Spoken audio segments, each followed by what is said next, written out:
membahas tentang pengaruh media sosial bagi remaja usia sekolah.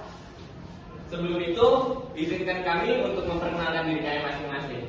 Saya, perkenalkan, nama saya Muhammad Alfara Dinastia dengan NPM 2341054. Dan saya Sandra Putri Asila dengan NPM 234049. Dan saya Mas Kabayaki dengan NPM 2341427. Topik kali ini, pembahasan yang akan kami bahas adalah yang pertama, definisi media sosial. Yang kedua adalah statistik penggunaan media sosial di kalangan remaja.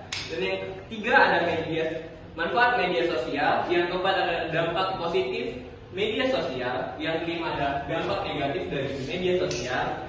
Yang keenam ada pengawasan dan edukasi. Yang ketujuh ada studi kasus. Dan yang terakhir ada kesimpulan dan saran. Pembahasan yang pertama, definisi media sosial. Apa sih media sosial itu? Media sosial adalah platform online untuk berinteraksi, berbagi informasi dan berkomunikasi secara digital. Nah, berarti media sosial itu bisa kita gunain untuk ngeluarin kreativitas kita dan ngebagiin hasil karya-karya kita yang mungkin sudah kita buat di dalam media sosial tersebut. Bisa saja kita membagikannya dengan teman, dengan nge-share videonya ke TikTok, YouTube, dan banyak lagi platform lainnya. Nah, terus itu statistik penggunaan media sosial di kalangan remaja. Pada tahun 2017, penggunaan media sosial memiliki angka yang sangat signifikan, yaitu di 92,82% dan bukan pengguna media sosial ada di 7,18%. Penggunaan media sosial terbanyak berasal dari kalangan usia 20 sampai 29 tahun atau bisa dibilang generasi milenial sebanyak 39,5%. Di kelompok generasi milenial memiliki akun media sosial. Penggunaan media sosial hampir merata di setiap rentang kelompok usia. Penggunaan media sosial terbanyak dari kelompok yang memiliki latar belakang pendidikan sangat tinggi. Terlihat dari 3 kelompok terbesar, yaitu diploma atau S1 di 97,55%, SMA 97,5%, dan S2 atau S3 di 96%. Di sini ada gambar yang mendeskripsikan seberapa signifikannya media sosial di kalangan remaja. Yang selanjutnya akan dijelaskan oleh saya, Putri Asila, yaitu manfaat media sosial. Media sosial memiliki manfaat yang sangat banyak, terutama di kehidupan sekarang ini yang kegiatannya banyak menggunakan teknologi. Berikut beberapa manfaat media sosial. Yang pertama, komunikasi dan konektivitas. Kita bisa berkomunikasi dengan orang lain melalui sosial media seperti WhatsApp. Di situ kita bisa berbagi gambar, video, pesan suara, dan teks. Di situ kita bisa saling mengabari teman-teman kita atau kerabat kita yang jauh beda kota atau beda negeri bahkan sama kita. Dan yang kedua ada berbagi informasi dan pengalaman. Media sosial juga sangat bermanfaat untuk berbagi informasi dan pengalaman. Kita bisa tahu banyak informasi dari media sosial.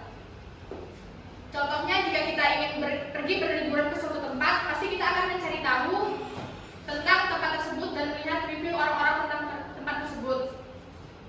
Yang terakhir ada pendidikan. Media sosial juga bisa berfungsi sebagai media pembelajaran. Saat masa pandemi, dengan terpaksa pembelajaran dilakukan secara online. Nah, di situ kita bisa menggunakan aplikasi seperti Teams, Classroom, WhatsApp, dan lain-lain. Dan guru juga sering memberi tugas kepada murid-muridnya untuk memposting tugas video mereka ke TikTok, Instagram, atau YouTube. Dampak positif yang selanjutnya yaitu dampak positif media sosial. Yang pertama, peningkatan keterampilan teknologi. Di zaman sekarang kita sering sekali menggunakan teknologi sebagai alat beraktivitas seperti bekerja, belajar, dan lain-lain. Maka dari itu, media sosial bisa sangat membantu kita dalam meningkatkan keterampilan teknologi karena kita bisa melihat tutorial di platform tertentu seperti YouTube. Yang kedua, peluang berbagi ide dan aktivitas dan kreativitas. Di platform media sosial kita bisa memposting tulisan atau video ke publik. Banyak orang-orang mengetahui cara merajut boneka, membuat bunga dari origami, dan lainnya dari platform media sosial. Yang terakhir adalah dalam bisnis. Karena kita bisa memposting apa saja di media sosial, itu sangat memudahkan kita untuk berbisnis di platform manapun. Kita juga bisa menjual apapun dan melakukan promosi secara online. Yang selanjutnya akan Oke, baik. Saya di sini akan menjelaskan tentang dampak negatif media sosial. Yang pertama, kecanduan media sosial. Seperti yang kita ketahui, media sosial ini dapat berpengaruh yang ada pengaruh baik dan buruknya, ya. Tapi yang dijelaskan di sini kecanduan media sosialnya secara negatif, ya. Media sosial ini dapat dikatakan sangat berbahaya apabila disalahgunakan. Contohnya seperti apabila kita menggunakannya dengan hal yang buruk atau yang tidak dibenarkan, itu akan membawa efek yang sangat berbahaya, teman-teman. Terus yang kedua, ini cyberbullying dan gangguan mental.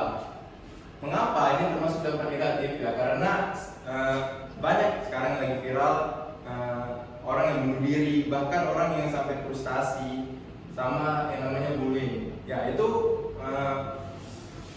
disebabkan ya karena pengaruh media sosial juga, teman-teman. Mungkin ada beberapa haters atau enggak hujatan yang mereka terima ataupun bulian-bulian dari teman-teman mereka. Maka ini dapat dikaitkan sebagai dampak negatif dari media sosial itu. Oke, yang ketiga, pengaruh pada perilaku dan pengguna. Contohnya, ini pengaruhnya seperti anak muda zaman sekarang banyak yang bermain judi slot. Nah, itu kan dapat berpengaruh dengan perilaku mereka.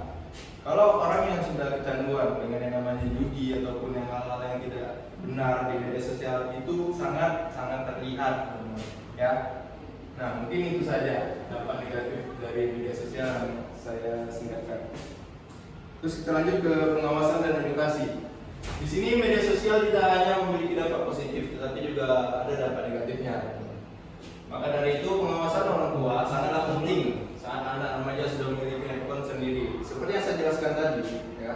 Mengapa sangat penting? Ya karena media sosial akan berbahaya apabila tidak diawasi oleh orang tua. Ya, seperti saya jelaskan tadi. Terus para remaja yang bermain media sosial harus pandai memilih platform untuk dibuka dan dimainkan. Para remaja juga harus bisa berpikir dengan bijak dan belajar untuk mengatakan hal kasar terhadap orang lain, karena banyak sekali terjadinya cyberbullying yang saya jelaskan tadi. Cyberbullying terjadi karena orang-orang tidak bijak menggunakan media sosial untuk menjelekkan orang lain. Nah, itulah tadi. Kita lanjut ke studi kasus. Keterbatasan interaksi sosial langsung, terlalu banyak waktu di media sosial, nah, itu juga dapat berdampak negatif. Contohnya seperti kita terlalu fokus main HP sehingga kita lupa untuk berinteraksi kepada orang-orang sosial di sekitar kita. Nah, itu juga sangat tidak diperbolehkan.